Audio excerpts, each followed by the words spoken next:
البهو هبت رياح هباء فطار القصيد يحاكي الهوى رياح السموم وكف الغيوم تنادي ألا من جلا من البهو هبت رياح هباء فطار القصيد يحاكي الهوى رياح السموم إن الحمد لله والصلاة والسلام على رسول الله আম্মা বাদ।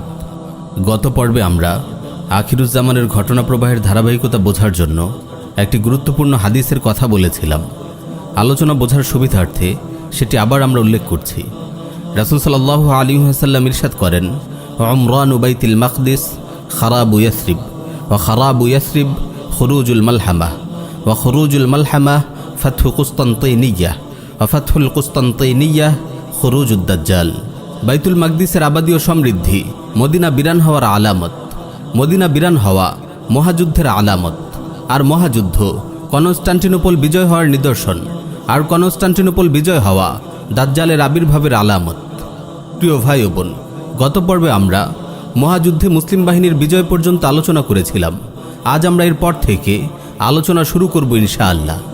আল মালহামাতুল আজমা বা মহাযুদ্ধে এক মহাবিজয় লাভের পর মুসলিম বাহিনীর অবশিষ্ট মুজাহিদরা ইমাম মাহদির নেতৃত্বে কনস্টান্টিনোপল তথা বর্তমান তুরস্কের রাজধানী ইস্তাম্বুল বিজয়ের জন্য সামনে অগ্রসর হবে।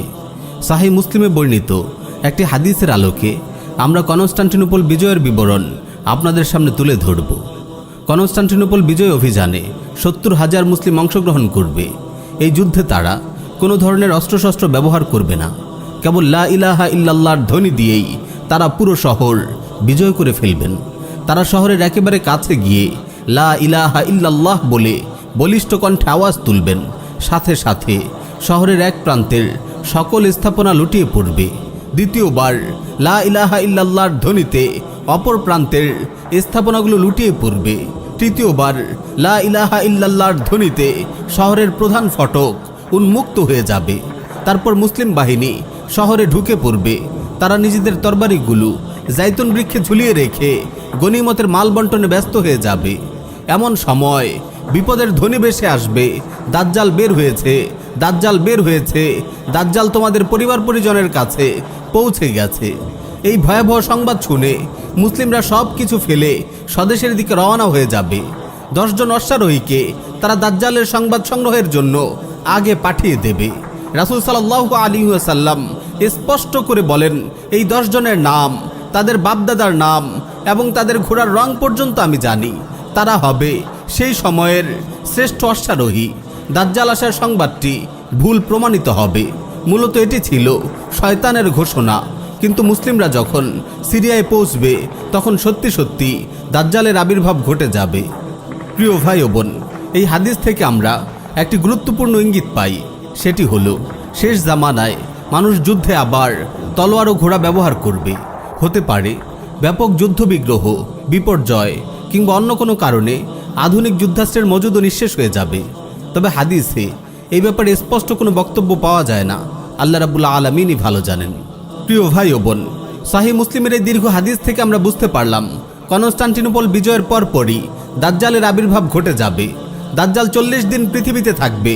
প্রথম দিনটি হবে 1 বছরের সমান, দ্বিতীয় দিনটি হবে 1 মাসের সমান, আর তৃতীয় দিনটি হবে 1 সপ্তাহের সমান। বাকি দিনগুলোর দৈর্ঘ্য স্বাভাবিক দিনের মতোই হবে।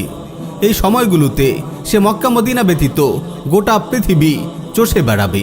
হাজার হাজার ইহুদি তার সঙ্গ দেবে।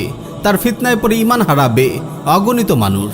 দাজ্জাল ও দাজ্জালের ফিতনা নিয়ে আমরা পূর্বে আলাদা একটি পর্বে বিস্তারিত আলোচনা করেছি। মুস্তাদরাকে হাকিমে বর্ণিত একটি সহিহ হাদিস এসেছে। রাসূল সাল্লাল্লাহু আলাইহি ওয়াসাল্লাম ইরশাদ করেন, দাজ্জাল মদিনায় ঢুকতে না পেরে জেরুজালেমের উদ্দেশ্যে রওনা হবে। সেখানে একদল মুসলিমকে সে অবরোধ করে ফেলবে।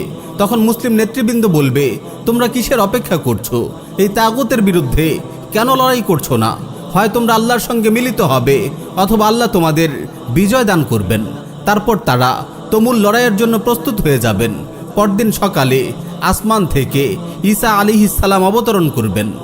সাহিহ মুসলিমে এসেছে, দাজ্জালের আবির্ভাবের বিষয়টি নিশ্চিত হওয়ার পর মুসলিমরা ইমাম মাহদির নেতৃত্বে দাজ্জালের বিরুদ্ধে যুদ্ধ করার জন্য ব্যাপক প্রস্তুতি শুরু করে দেবে। এদিকে অল্প সময়ের মধ্যেই দাজ্জালের ফিতনা চারদিকে সর্বগ্রাসী আকার ধারণ করবে। বুখারী ও মুসলিমের বর্ণনা এসেছে, দাজ্জালের বিরুদ্ধে সবচেয়ে কঠিন যুদ্ধ করবে বনু তামিম গোত্রের মুজাহিদরা। দাজ্জালের বিরুদ্ধে মুসলিমদের একটি যুদ্ধ হবে জর্ডান নদীর তীরে। এই লড়াইয়ে গাজওয়াতুল হিন্দে বিজয়ী মুজাহিদরা অংশগ্রহণ করবে।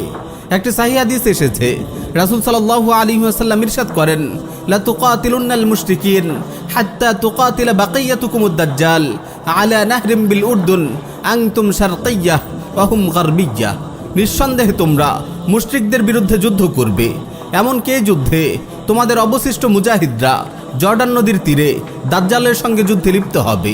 এই যুদ্ধে তোমরা পূর্ব দিকে অবস্থান করবে আর দাজ্জালের অবস্থান হবে পশ্চিম দিকে। এখানে জর্ডান নদী বলতে ফিলিস্তিন ও জর্ডানের মাঝখানে যেই নদী আছে সেটি বোঝানো হয়েছে।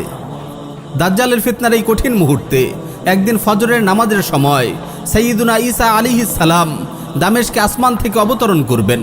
সহিহ মুসলিমে বর্ণিত হাদিস এসেছে, রাসূল সাল্লাল্লাহু আলাইহি ওয়াসাল্লাম ইরশাদ করেন, ফাইযা রাআহু আদুউল্লাহ যাবা কামা ইয়াযুবুল মিলহু ফিল মা ফালাউ তারাকাহু লাআনযাবা হাত্তা ইয়াহলিকা ওয়ালাকিন ইয়াকতুলুহু আল্লাহু বিয়াদিহি ফায়ুরিহিম দামাহু ফি হারবাতিহি।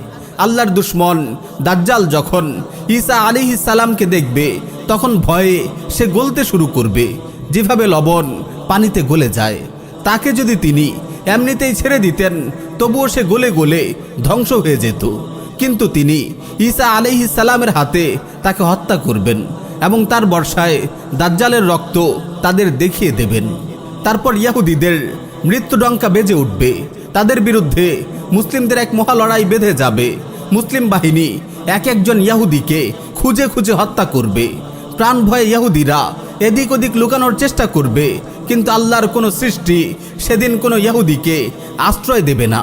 পাথর, গাছ, পাহাড় যার পেছনেই ইহুদি লুকুতে চাইবে সেটি চিৎকার করে বলে দেবে, হে আল্লাহর বান্দা, আমার পেছনে একজন ইহুদি লুকিয়ে আছে, তাকে এসে হত্যা করো। তবে গরকাত বৃক্ষ ইহুদিদের আশ্রয় দেবে, কারণ এটি ইহুদিদের বৃক্ষ। এভাবে অভিশপ্ত ইহুদিরা সমূলে মুছে যাবে পৃথিবীর বুক থেকে। তারপর সাইয়্যিদুনা ঈসা বিন মারইয়াম আলাইহিস সালাম গোটা পৃথিবীতে শান্তি প্রতিষ্ঠা করবেন। তার শাসন আমলে পৃথিবীতে ইসলাম ছাড়া অন্য কোনো ধর্ম বা মতবাদ থাকবে না। তার শাসনকাল নিয়ে বিস্তারিত আমরা পূর্বের একটি মজলিসে আলোচনা করেছি। আজ এতটুকুই। আগামী পর্বগুলোতে শেষ জামানার বাকি ঘটনা প্রবাহ নিয়ে আলোচনা অব্যাহত থাকবে ইনশাআল্লাহ।